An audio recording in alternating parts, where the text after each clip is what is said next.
Bienvenue dans cette nouvelle édition du Non-Stop Info. Voici les titres de l'actualité. L'épineux dossier des îles Éparses refait surface dans le débat public. Voilà 40 ans que la France et Madagascar se disputent la souveraineté de ces territoires. 37,5 milliards de dirhams. Ce chiffre représente le montant des échanges commerciaux du Maroc avec le reste de l'Afrique, soit une hausse de 14% par an sur la dernière décennie. Et puis fin de la première phase de l'opération Agir pour les jeunes en Côte d'Ivoire.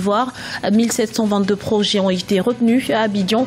La remise officielle des chèques a eu lieu le 22 octobre. Mais tout d'abord, les dés sont jetés en Côte d'Ivoire. Plus de 6 millions d'électeurs étaient appelés aux urnes ce dimanche pour élire leur président. Le vote s'est déroulé dans le calme. Mais selon les organisations de la société civile en charge de superviser les opérations, quelques incidents techniques ont été notés dans certains bureaux de vote. Des ratés essentiellement dus aux tablettes biométriques censées permettre un contrôle simple et infaillible de l'identité des votants. Même dynamique en Tanzanie, de longues files d'attente se sont formées plusieurs heures avant l'aube ce dimanche. Quelques 23 millions d'électeurs se sont rendus aux urnes pour élire leur président, leurs députés et leurs conseillers municipaux. Là encore, le vote s'est déroulé dans le calme. À noter que ces scrutins annoncés comme très indécis pourraient mettre fin au règne du parti Chama Chama Pinduzi au pouvoir depuis l'indépendance. Journée décisive en République du Congo également. Ce 25 octobre, les électeurs étaient appelés cette fois-ci à se prononcer sur un projet de réforme constitutionnelle qui permettrait au président Denis Sassou Nguesso de briguer un nouveau mandat en 2016. La consultation s'est tenue dans un climat tendu alors que l'opposition avait appelé au boycott. Le taux de participation reste pour l'heure inconnu, mais le vote ne semble pas avoir suscité beaucoup d'engouement. Dans le reste de l'actualité, c'est un contentieux vieux de 40 ans mais qui peine à trouver solution. Les îles Éparses situées dans le canal du Mozambique font à nouveau l'objet de débats entre la France et Madagascar. Les deux pays se disputent toujours la souveraineté de ces territoires. Le point tout de suite avec Ibrahim Ndiaye. La gestion des îles Éparses, ces territoires français revendiqués par Madagascar, revient sur le devant de l'actualité entre les deux pays. Depuis plus de 40 ans, ce sujet est source de tensions entre Paris et Antananarive. Des études estiment que ce territoire est très riche en gisements d'hydrocarbures. Il pourrait contenir 6 à 12 milliards de barils de pétrole et 3 à 5 milliards de mètres cubes de gaz. Il s'agit d'une réaction malgache sur les îles Éparses suite à une déclaration de Madame le nouveau ambassadeur de France à Madagascar, comme quoi donc les îles appartiennent à la France. Mais Madagascar revendique puisqu'il y avait eu une résolution en 1979 suite à une demande de Madagascar de ces îles depuis la révision des accords de coopération en 1973 du temps de l'amiral Didier Ratzirk qui a été encore au ministre des Affaires étrangères. Et en 1979, la Nations Unies a demandé à la France que les îles reviennent à Madagascar. Donc cette résolution jusqu'à maintenant reste vaine et tant que cette résolution n'est pas appliquée et respectée, donc elle demeure au stade de recommandation. Les autorités malgaches avaient déjà émis l'idée de co-gérer ces îles avec la France afin d'éviter un conflit des îles qui sont situées au sud de l'océan Indien autour de Madagascar. Au début du régime du président Donald Mapian, il y a été question de co-gestion de ces îles éparses. Donc ce qui est encore à l'étude ou d'application de cette co-gestion.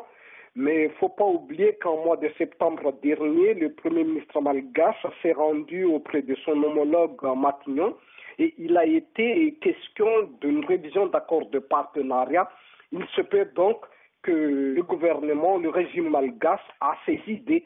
La résolution des Nations Unies datant de 1979 qui demandait à la France de rétrocéder ces îles à Madagascar n'a pas reçu pour le moment de réponse positive de Paris.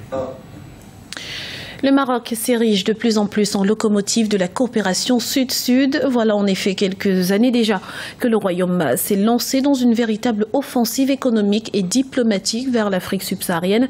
Une stratégie qui semble porter ses fruits. Explication avec Ibra Hatinjai. La coopération sud-sud, facteur de développement. Le Maroc fut l'un des premiers pays à miser sur une coopération avec ses pays frères africains à travers des échanges dans le domaine agricole ou à travers des modèles de coopération efficients et innovants. Au cours de la dernière décennie, les échanges commerciaux du Maroc avec les autres pays africains ont enregistré une progression annuelle moyenne de 14% pour atteindre 37,5 milliards de dirhams, soit 3,8 milliards de dollars. Il y a déjà 3 ou 4 ans, nous avons une équipe à l'intérieur du World Economic Forum de Davos. Nous avons travaillé sur un projet qui s'appelle la Méditerrafrique.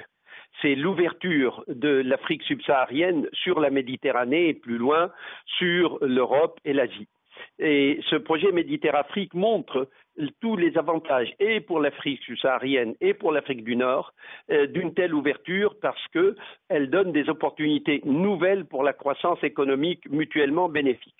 Le Maroc a été l'un des premiers, peut-être le premier pays d'Afrique du Nord, c'est-à-dire d'Afrique donnant sur la Méditerranée, qui a compris ce message. Faire de la coopération sud-sud un levier d'émergence pour le Maroc, en s'appuyant sur le secteur privé qui doit jouer pleinement son rôle dans ce partenariat sud-sud est l'un des objectifs du royaume chérifien. Ce partenariat se traduit également par des échanges sur le plan de la formation et des transferts de technologies. On voit se profiler des secteurs qui sont encore plus importants et pour l'Afrique et pour l'Afrique subsaharienne et pour l'Afrique du Nord, qui sont par exemple l'investissement dans le capital humain, que ce soit dans la formation de plus en plus technique, les universités que développe le Maroc sont assez appréciées, mais aussi dans le domaine médical. Et il y a des formations médicales qui sont en train de se développer et ces services-là sont intéressants dans les deux sens entre le Maroc et le reste des pays, d'ailleurs pas seulement africains du sud du Sahara et même du nord du Sahara. Donc le Maroc a eu une vision de coopération et d'échange qui est assez offensive dans le bon sens du terme. La première conférence internationale sur la coopération sud-sud a été organisée à Marrakech au Maroc en décembre 2014 avec la participation de nombreux pays africains. Preuve que l'Afrique en a conscience, c'est en développant la coopération au sein du continent et avec les autres nations émergentes de la planète qu'elle parviendra à atteindre son développement durable.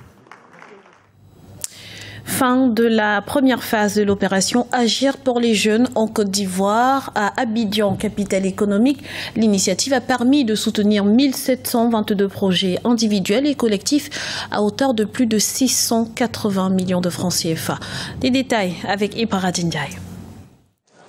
Le gouvernement ivoirien mise sur l'emploi des jeunes. Il a lancé le 20 juillet 2015 l'opération Agir pour les jeunes.